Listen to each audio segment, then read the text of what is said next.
6,61,000 ভোটে এগিয়ে দেব। 14তম রাউন্ডের শেষেও দেবের জয় জয়কার।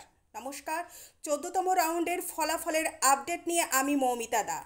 কিছুক্ষণ আগে শেষ হয়েছে 14তম রাউন্ডের ভোট গণনার ফলাফল অনুযায়ী ঘাটাল লোকসভা কেন্দ্রের তৃণমূল প্রার্থী দীপক অধিকারী 1,61,000 ভোটের ব্যবধানে এগিয়ে আছে তার নিকটতম প্রতিদ্বন্দ্বী হিরণ চট্টোপাধ্যায়ের থেকে।